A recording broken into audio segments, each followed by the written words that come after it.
Hello everyone, welcome to GLC IAS. I am your educator Akansha Bere with some more new questions relevant to your science and environment topic. So let's begin our today's session. Our first question is, when was the Environment Protection Act enacted in India? Environment के protection के लिए act जो आया था India में, it was launched in 1986.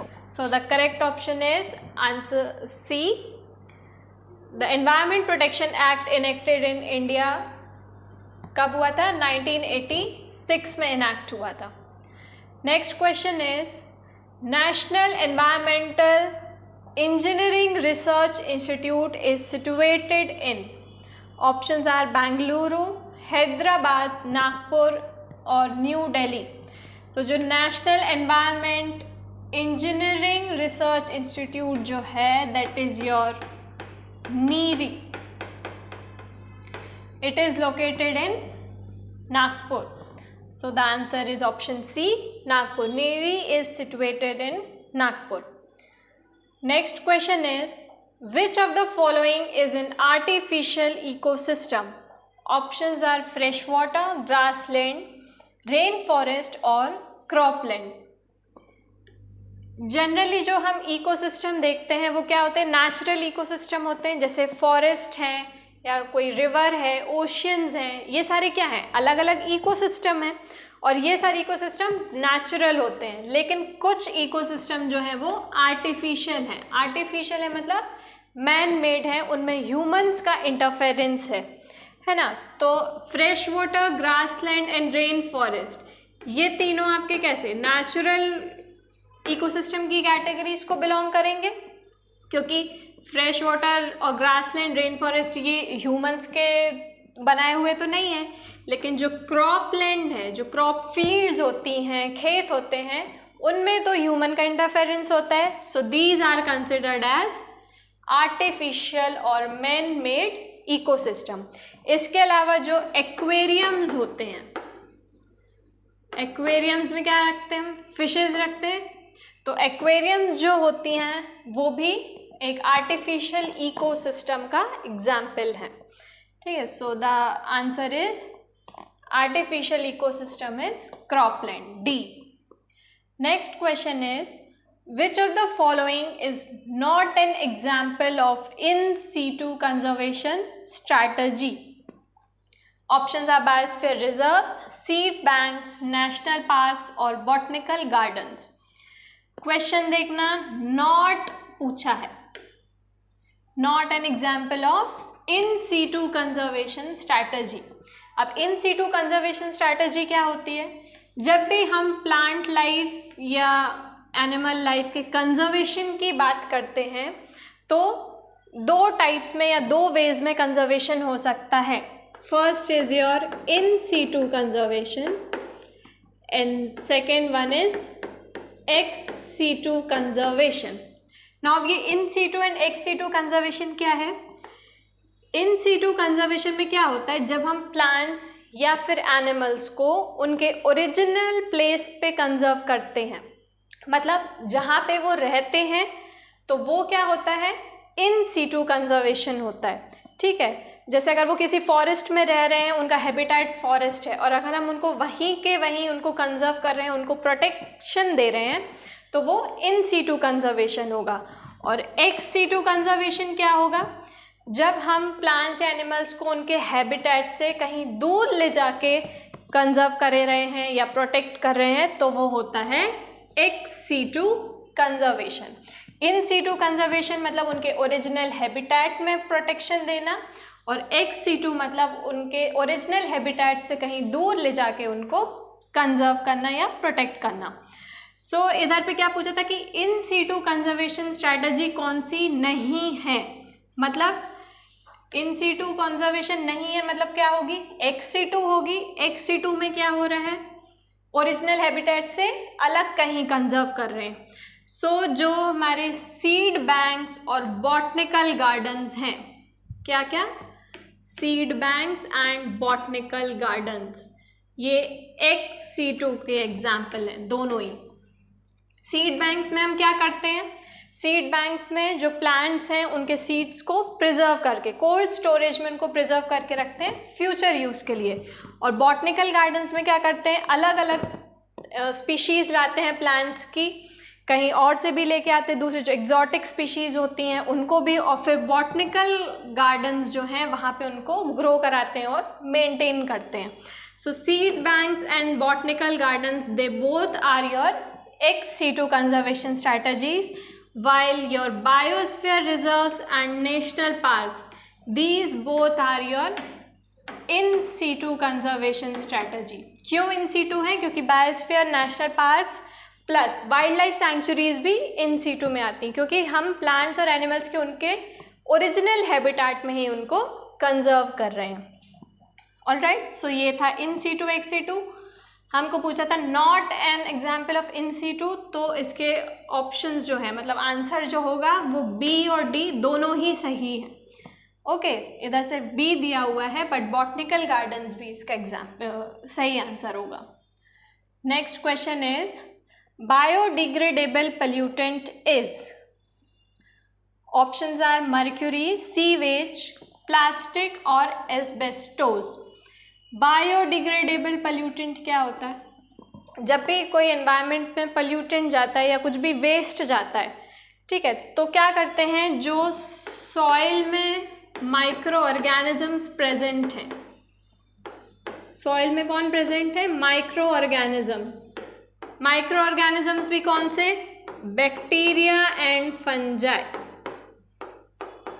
ये जो bacteria और फंजाई हैं, ये क्या करते हैं, जो भी हम वेस्ट एनवायरनमेंट पर डाल देते हैं, सॉइल में डाल देते हैं, उसका डीकम्पोजिशन करते हैं।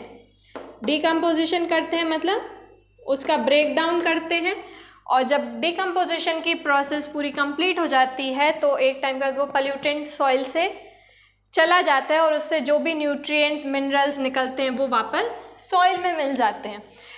तो ऐसे वेस्ट या ऐसे मटेरियल्स जो कि जिनका डिकम्पोजिशन हो सकता है, किसके थ्रू, बैक्टीरिया और फंजाई के थ्रू, वो होते हैं बायोडिग्रेडेबल पोल्यूटेंट्स। और जिनका डिकम्पोजिशन बैक्टीरिया और फंजाई नहीं कर सकते, जिनका डिकम्पोजिशन नहीं हो सकता, जिनका ब्रेक डाउन नहीं हो सकता, वो होते हैं नॉन बायोडिग्रेडेबल पोल्यूटेंट।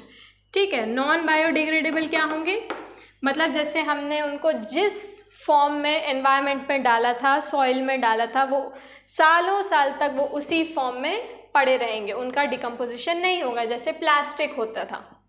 ठीक है, तो इधर बायोडिग्रेडेबल पूछा है, मर्क्यूरी, प्लास्टिक एंड एस्बेस्टोस, ये तीनों ही जो है ये नॉन बायोडिग्रेडेबल हैं। ओनली सीवेज वेस्ट जो होता है हमारा वो होगा बायोडिग्रेडेबल पोल्यूटेंट्स, क्योंकि it can be decompose by micro organisms. So the correct option is B. Next question is colourless gas coming out of motor vehicles and cigarette due to incomplete combustion is, जो भी motor vehicle या cigarette से gas release होती है वो कौन सी होती है, carbon monoxide, that is CO।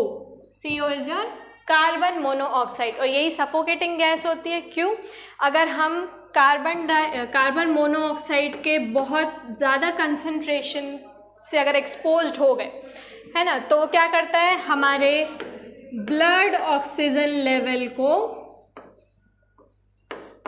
गिरा देता है। ब्लड ऑक्सीजन लेवल जो है वो हमारा कम हो जाता है और हमारी सफोकेशन के कारण डेथ हो सकती है ना, इसलिए इसको सफोकेटिंग गैस भी बोलते हैं। तो मोटर व्हीकल्स और सिगरेट से जो गैस रिलीज होती है वो होती है कार्बन मोनोऑक्साइड।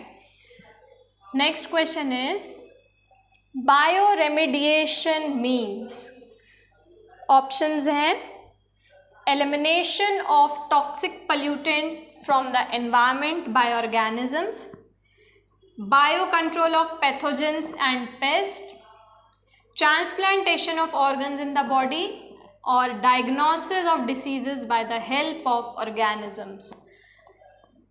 बायो रेमिडिएशन, इसको स्प्लिट करना, बायो प्लस रेमेडिएशन। अब रेमेडिएशन क्या होता है, मतलब किसी भी चीज़ का सल्यूशन। रेमेडी क्या होती है, किसी भी चीज़ का सल्यूशन जो होता है वो रेमेडी होती है। किसी चीज़ को क्योर करते हैं वो उसकी रेमेडी होती है ना। तो और bio is related to living, ठीक है। तो जब हम एनवायरनमेंट पोल्यूशन की रेमेडी करते हैं, मतलब एनवायरनमेंट पोल्यूशन को कम करने की कोशिश करते हैं by the use of living organisms, it is known as bio remediation, ठीक है। बायो रेमेडिएशन टर्म को समझना कि रेमेडी है किसी चीज़ की, किस चीज़ की, एनवायरनमेंट पोल्यूशन की रेमेडी है। एनवायरनमेंट पोल्यूशन को कम करने के लिए, है ना, उसके जो हार्मफुल इफ़ेक्ट्स हैं पल्यूटेंट्स के एनवायरनमेंट पे, उसको कम करने के लिए बाय लिविंग ऑर्गेनिजम्स का जो यूज़ होता है वो होता है bio remediation. So it is the elimination of toxic pollutant from the environment by the organisms, ठीक है। So the correct option is A. Next question is the transitional zone between two distinct communities is known as, options are ecotype, arcade, ecosphere or ecotone.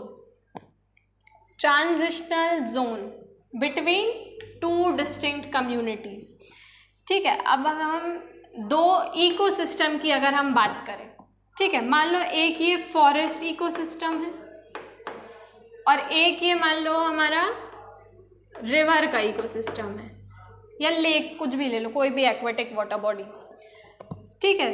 तो forest और river में जो पाए जाने वाली species होंगी प्लांट्स और एनिमल्स की, वो दोनों अलग अलग होंगी। क्यों अलग होंगी? क्योंकि फॉरेस्ट के एनवायरमेंटल कंडीशंस रिवर के एनवायरमेंटल कंडीशन से बहुत अलग होंगी, इसलिए यहाँ पे रहने वाली जो स्पीशीज़ हैं वो अलग अलग होंगी। और जब बहुत सारी स्पीशीज़ एक साथ रहती हैं तब वो क्या फॉर्म करती हैं?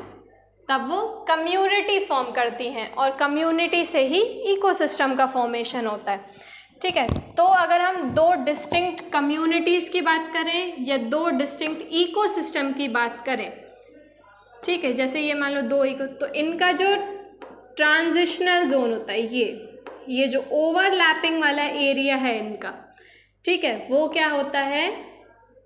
इकोटोन बोलते हैं उसको, ठीक है। ये मान लो ये फॉरेस्ट इकोसिस्टम है, ये रिवर इकोसिस्टम है, दोनों की कम्युनिटीज़ अलग अलग हैं, तो इनके बीच का जो ऐसा ट्रांजिशनल जोन होगा जहाँ पे दोनों ओवरलैप करेंगे, ठीक है, तो इस एरिया को क्या बोलते हैं हम?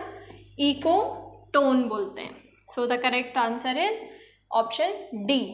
The transitional zone between two distinct communities is known as ecotone. Next question is, who is known as the Dolphin Man of India? Options are Ravindra Kumar Sinha, Jadav Payeng, Salim Ali और राजेंद्र सिंह।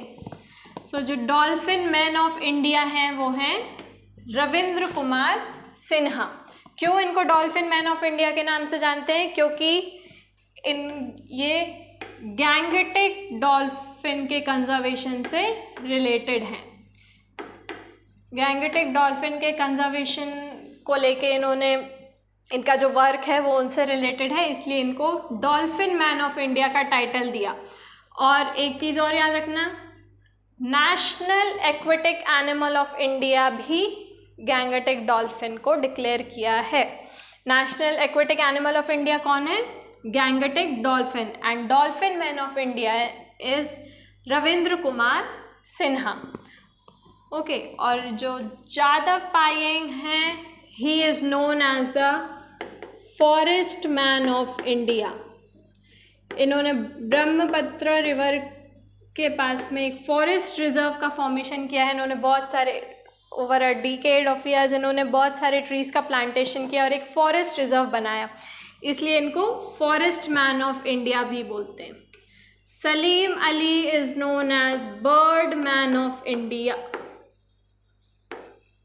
सलीम अली जो है वो एक ornithologist हैं। Ornithologist हैं मतलब जो birds के ऊपर जिनकी जो स्टडी करते हैं ना, बर्ड्स की स्टडी को क्या बोलते हैं? ऑर्निथोलॉजी बोलते हैं।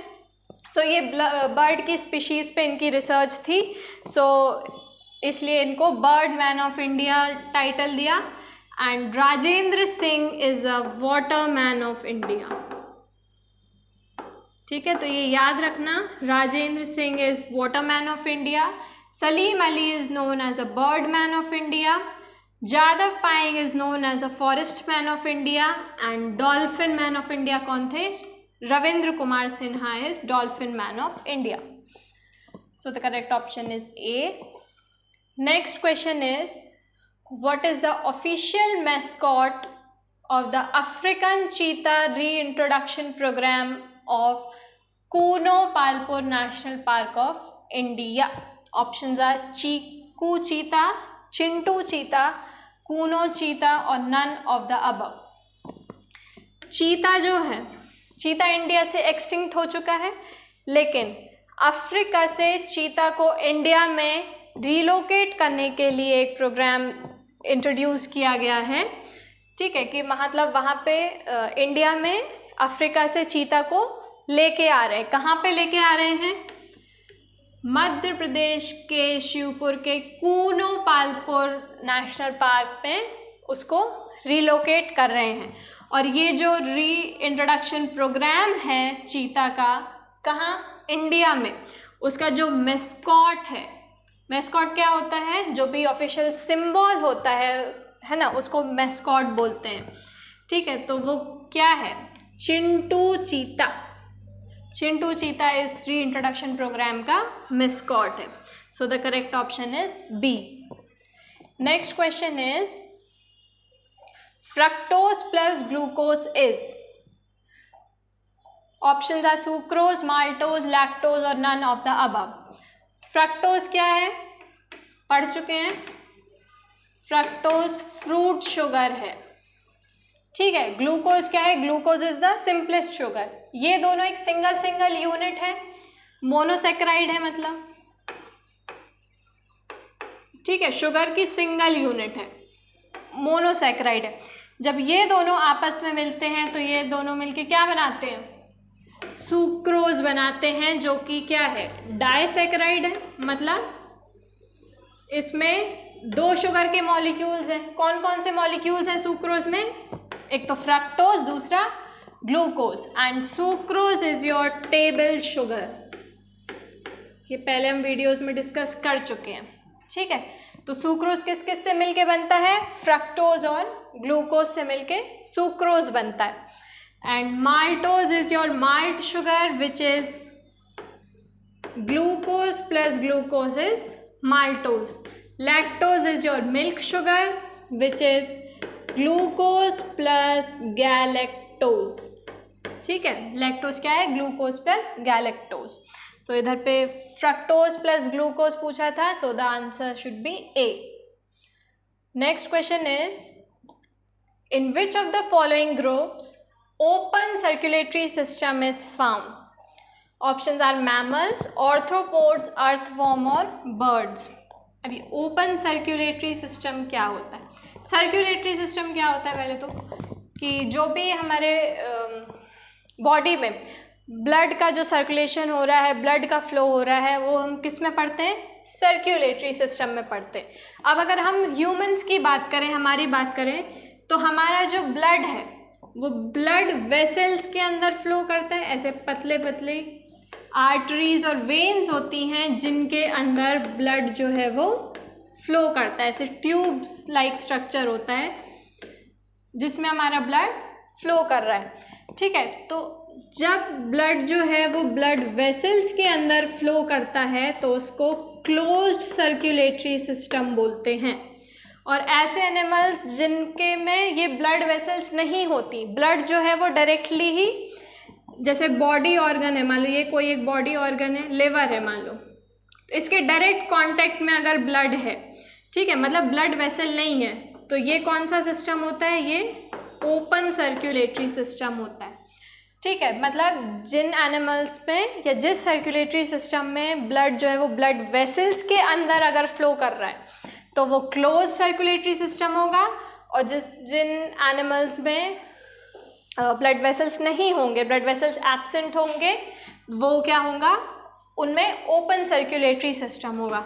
सो जो ऑर्थ्रोपोड्स होते हैं, ऑर्थ्रोपोड्स कौन होते हैं, जितने भी इंसेक्ट्स होते हैं, ठीक है, तो जितने भी इंसेक्ट्स हैं वो किस फाइलम को बिलोंग करते हैं, ऑर्थ्रोपोड्स को बिलोंग करते हैं, ठीक है। तो इनमें जो सर्कुलेटरी सिस्टम होता है वो होता है ओपन सर्कुलेटरी सिस्टम, मतलब इनमें कोई ब्लड वेसल्स नहीं होती, जो ब्लड है वो डायरेक्टली पूरी बॉडी में डिस्ट्रीब्यूटेड रहता है ना, ब्लड वेसल्स में फ्लो नहीं करता। और मैमल्स, अर्थवॉर्म और बर्ड्स, ये तीनों का जो सर्कुलेटरी सिस्टम होता है वो क्लोज सर्कुलेटरी सिस्टम होता है, मतलब इनमें ब्लड वेसल्स प्रेजेंट होती हैं। So the correct option is B.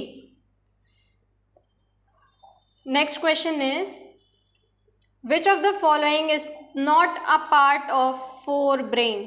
Options are thalamus, cerebrum, hypothalamus और मेड्यूला ऑब्लोंगेटा। फोरब्रेन किसका पार्ट है? जो हमारा ब्रेन होता है, मतलब नर्वस सिस्टम में क्या है, ब्रेन है और स्पाइनल कॉर्ड है। तो जो ब्रेन है वो डिवाइडेड रहता है 3 पार्ट्स में। एक तो होता है आपका फोर ब्रेन, एक होता है मिड ब्रेन, और ये जो एकदम पीछे वाला पोर्शन होता है हमारे ब्रेन का वो होता है हाइंड ब्रेन, ठीक है। तो ब्रेन किस किस में डिवाइडेड है? फोर ब्रेन, मिड ब्रेन और हाइंड ब्रेन, 3 पार्ट्स में डिवाइडेड है।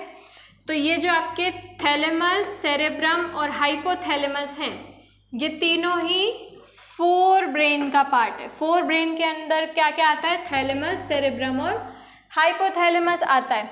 लेकिन जो मेड्यूला ऑब्लोंगेटा है ये आता है आपका हाइंड ब्रेन में। हाइंड ब्रेन का पार्ट है मेड्यूला ऑब्लोंगेटा। हमारे ब्रेन का जो बॉटम मोस्ट पार्ट है, ठीक है, वो होता है medulla oblongata and it belongs to the hindbrain. So पूछा था which is not a part of forebrain, so the option is medulla oblongata. Okay, next question is which hormone is responsible for maintaining the pregnancy? Options are prolactin, oxytocin, estrogen और progesterone। ये जो hormones वाले questions हैं इनको बहुत अच्छे से revise करना, क्योंकि एंडोक्राइन सिस्टम से बहुत क्वेश्चंस आते हैं, ठीक है। तो हार्मोन पूछा है किसके लिए रिस्पॉन्सिबल? प्रेगनेंसी मेंटेन करने के लिए। तो जो प्रेगनेंसी मेंटेन होती है वो प्रोजेस्टेरॉन से होती है। पी से याद रख लेना, ठीक है, लेकिन प्रोलैक्टिन से कंफ्यूज मत हो जाना। प्रेगनेंसी को मेंटेन कौन करता है? प्रोजेस्टेरॉन करता है। ईस्ट्रोजन क्या करता है? ईस्ट्रोजन फीमेल सेक्स हार्मोन है जो कि सेकेंडरी सेक्सुअल कैरेक्टर्स के डेवलपमेंट में हेल्पफुल रहता है, प्लस प्रेगनेंसी में इसका भी बहुत इंपॉर्टेंट रोल होता है। लेकिन जो प्रेगनेंसी मेंटेन करने का काम होता है, मतलब इससे ह्यूमंस का जो प्रेगनेंसी पीरियड है, गेस्टेशन पीरियड उसको बोलते हैं, वो कितना है? 9 मंथ्स। तो उस पूरे 9 मंथ्स में प्रेगनेंसी मेंटेन रखने के लिए प्रोजेस्टेरॉन का सिक्रीशन होता है। अगर प्रोजेस्टेरॉन का सिक्रीशन उतने लेवल तक नहीं हुआ, अगर उसका लेवल जो है वो कंसंट्रेशन कम हो गया सर्टेन लेवल से, तो जो प्रेगनेंसी है वो टर्मिनेट हो जाएगी, ठीक है। तो याद रखना, प्रेगनेंसी को मेंटेन करने का काम किसका है? प्रोजेस्टेरॉन का है, ठीक है। और oestrogen secondary sexual characters develop करता है किसमें? फीमेल में, ठीक है। और ऑक्सीटोसिन क्या करता है? ऑक्सीटोसिन मेमोरी ग्लैंड से मिल्क का सिक्रीशन कराता है, ठीक है। डिलीवरी के बाद जब यंग वन का बर्थ हो जाता है, उसके बाद मेमोरी ग्लैंड से जो मिल्क का सिक्रीशन है, जो रिलीज होता है मिल्क, वो किसके कारण होता है? ऑक्सीटोसिन के कारण होता है। और जो मिल्क का फॉर्मेशन होता है इनसाइड द मेमोरी ग्लैंड्स, ठीक है। मिल्क फॉर्मेशन और मिल्क सिक्रीशन में बहुत डिफरेंस है, इधर ध्यान देना।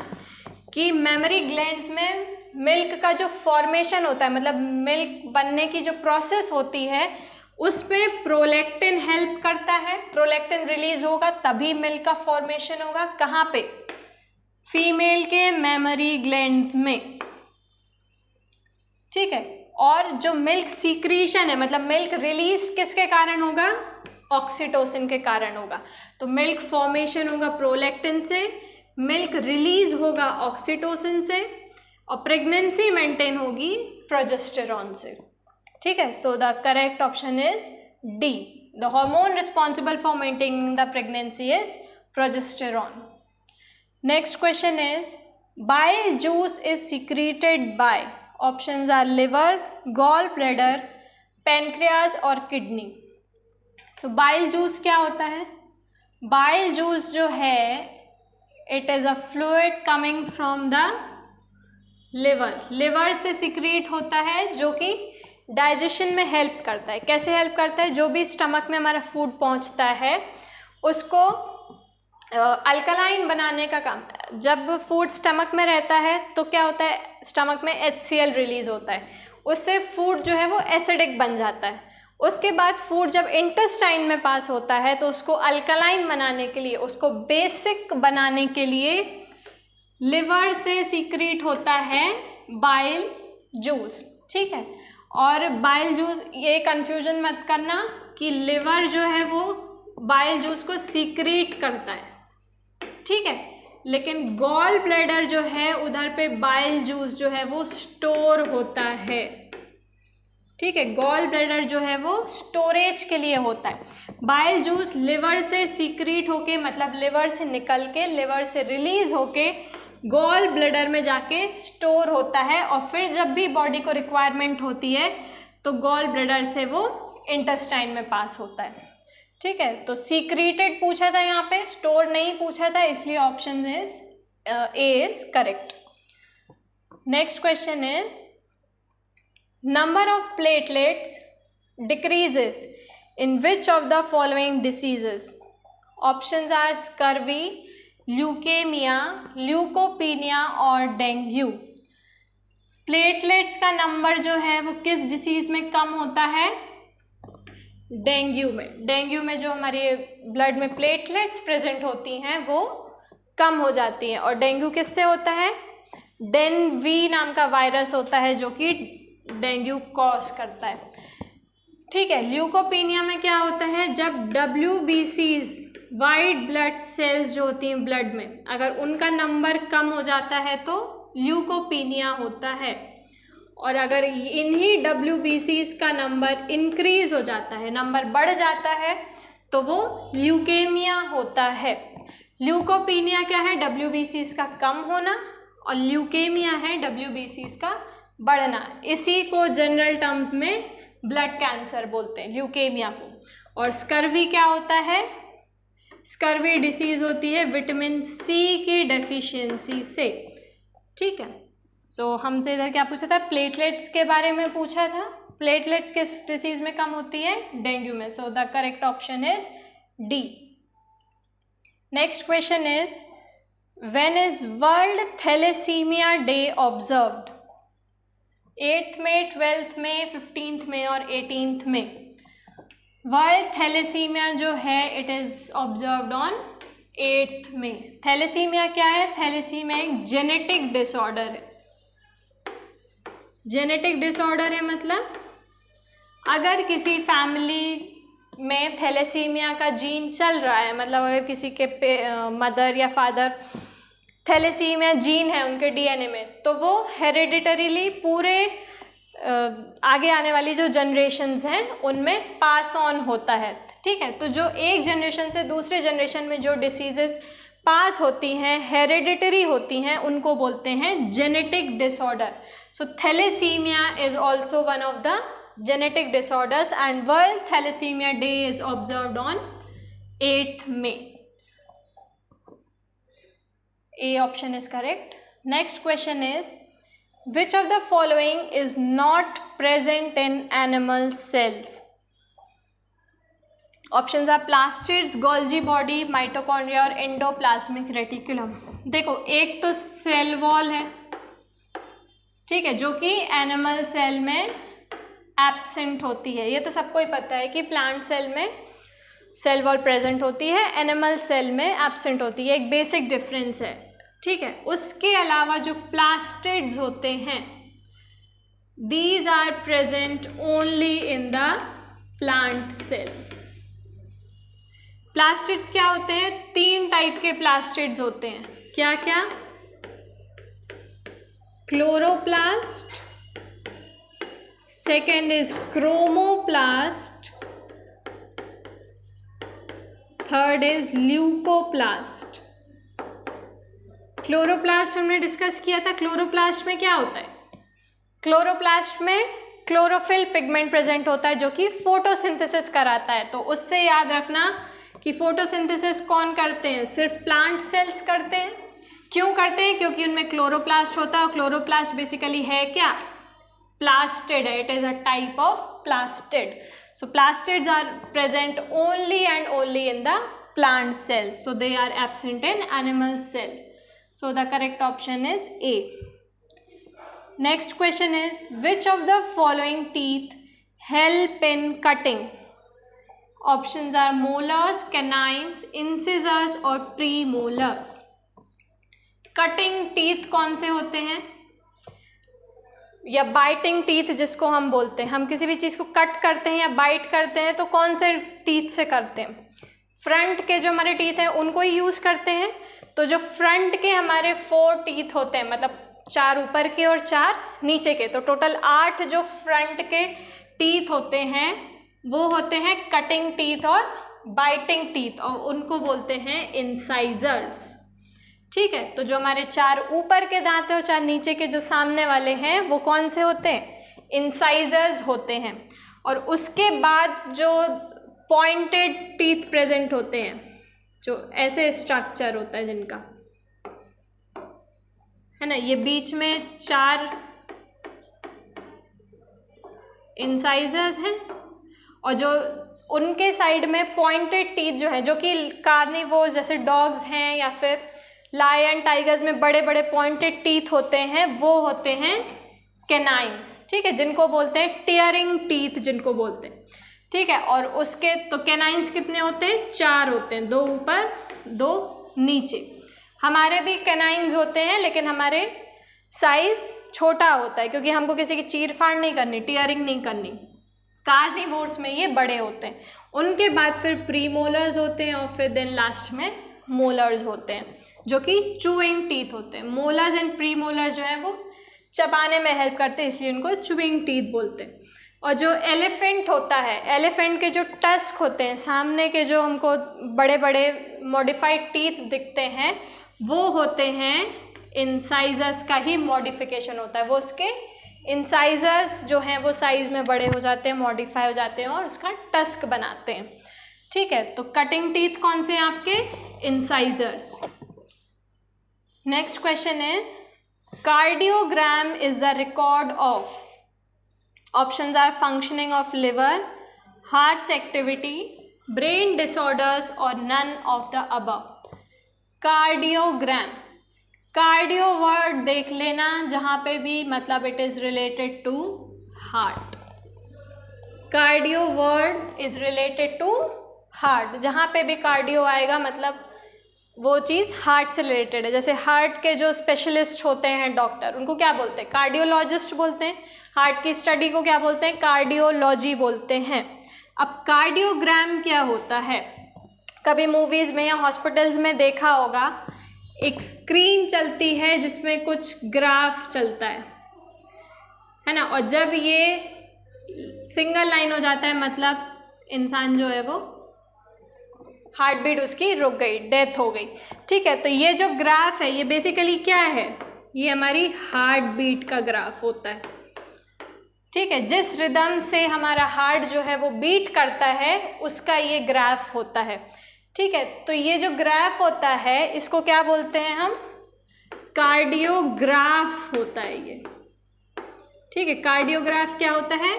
रिप्रेजेंटेशन होता है हार्ट की रिदमिक एक्टिविटी का, कि कितने रिदम से हमारा जो हार्ट है वो बीट कर रहा है, तो वो कार्डियोग्राफ होता है। और जिस मशीन के थ्रू इसको मेजर किया जाता है या जो स्क्रीन पे हमको दिखता है वो होता है आपका कार्डियोग्राम। सो कार्डियोग्राम क्या है? It is the record of hearts activity, क्योंकि इसमें हार्ट रेट को मेजर किया जाता है। ठीक है, हार्ट की एक्टिविटी एनालाइज होती है using cardiogram. So the option is, correct option is B. Okay, so that was all for today. Till then हम नेक्स्ट वीडियो में मिलेंगे। फिर till then keep studying, keep revising and do your best. Thank you.